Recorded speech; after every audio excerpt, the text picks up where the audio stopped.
बिस्मिल्लाहिर्रहमानिर्रहीम। नाज़रीन, मैं हूं आसिफ भट्ट और आप देख रहे हैं एमरान न्यूज़। मोना सलाई और इमरान रियाज की आजकल ट्विटर के ऊपर बड़ी जंग छिड़ी हुई है। एक दूसरे के ऊपर तरह तरह के इल्ज़ाम लगाए जा रहे हैं, तल्ख जुमलों का इस्तेमाल किया जा रहा है। क्या वजह है कि दोनों पाकिस्तान तहरीक इंसाफ के हमायती भी हैं और इमरान खान से मोहब्बत भी करते हैं, लेकिन आपस में उनकी लड़ाई की वजह क्या है? तो मेरे ज़राए ने जो चीज़ें बताई हैं कि वो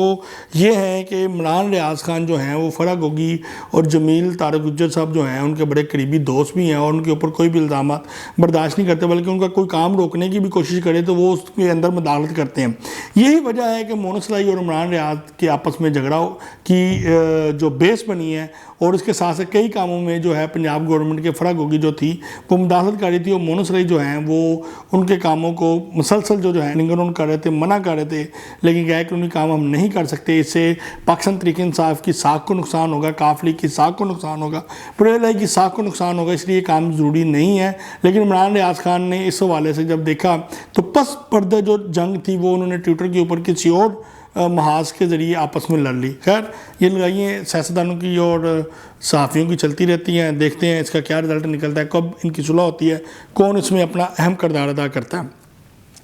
दूसरे नंबर के ऊपर आजकल का जो टॉप ट्रेंड है वो बुशरा बीबी और जुल्फ़ी बुखारी के दरमियान जो ऑडियो लीक हुई है वो है, और इस ऑडियो लीक होने के बाद इमरान खान के इर्द गिर्द जो केसेस के घेरे थे वो मज़ीद तंग होने शुरू हो गए हैं। जो कुव्वतें इमरान खान को रिलीफ देना चाहती थी उनको भी आज एक सख्त मैसेज चला गया है, और इमरान खान के जो पीटीआई के रहनुमा थे जो कहते थे कि इमरान खान को आस्ता आस्ता रिलीफ मिलना शुरू हो गया है अदालतों की तरफ से या मुख्तलिफ तसाबी इदारों की तरफ से, तो वो आज उसके हवाले से भी एक मुनासिब जवाब जो है वो दे दिया गया है कि रिलीफ वाली ऐसी कोई बात नहीं है, लेकिन जो मामलात हैं उसको एज पर मेरिट के ऊपर लेके चलेंगे, ताकि मेरिट के मुताबिक जो भी चीज़ें हों, जो भी सियासतदान हो, जितनी जितनी जिसने करप्शन किया है, जितनी जितनी जिसने खिलाफ वर्जी की है, उसको उतनी उतनी सजा दी जा सके। चौधरी पीटीआई के बाद अब डॉक्टर आरफ अलवी सदर पाकिस्तान ने भी जल्द इलेक्शन की मुखालफत कर दिया, और उनका कहना है कि जल्द इलेक्शन जो है वो पाकिस्तान तहरीक इंसाफ के हक़ में नहीं होंगे बल्कि नुकसान में होंगे। ये बड़ी अजीब बात कह दी डॉक्टर आरफ अलवी साहब ने कि ये कैसे हो सकता है। इस वक्त तो पाकिस्तान तहरीक इंसाफ की मकबूलियत जो है वो आसमानों को छू रही है, लेकिन अंदर खाते क्या चीज़ें चाह रही हैं जो डॉक्टर आरफ अलवी के इल्म में आई हैं। वो ये भी चाहते हैं कि पाकिस्तान मुस्लिम लीग नून जो है वो इमरान खान के हवाले से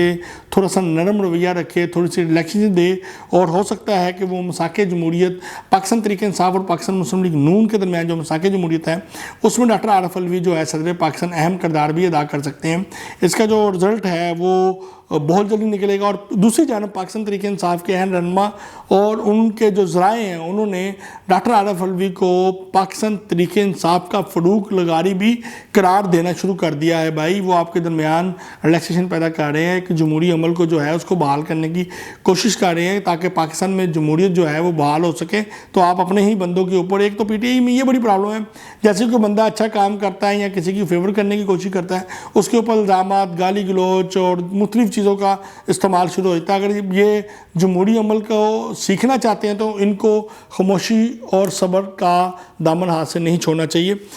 आखिरी बात जो है, नवाज शरीफ जो है 2023 में पाकिस्तान आएंगे, और उन्होंने ये फैसला किया है कि वो सलमान शहबाज की आमद के बाद पाकिस्तान आएंगे, और इस हवाले से उन्होंने दो अहम तरीन पाकिस्तान के जो लायर हैं, जो वकील हैं, जो उनके बड़े करीबी साथी समझे जाते हैं, उनको अपने केसेस के हवाले से पेपर वर्किंग मुकम्मल करने की हिदायत भी कर दी है, और उनको कहा है कि हमारे जितने केसेस हैं जिनमें हमें सताएँ हुई हैं और जिसमें जो केसेस अभी हमारे चल रहे हैं उसके ऊपर मुकम्मल जो है शेड्यूल प्लान तैयार करें, ताकि हम अदालतों में पेश हों और अदालतों से रजू करें, और वहाँ से जो भी सज़ा या जज़ा मिलती है हम उसके मुताबिक फिर अगली सियासत का जो हमारे ये समत है, वो जो रास्ता है वो इख्तियार करें। तो इसके साथ ही नाज़रीन अपने मेज़बान मोहम्मद आसिफ भट्ट को इजाज़त दें, और मेरे टीवी चैनल को सब्सक्राइब करना ना भूलें। पाकिस्तान जिंदाबाद।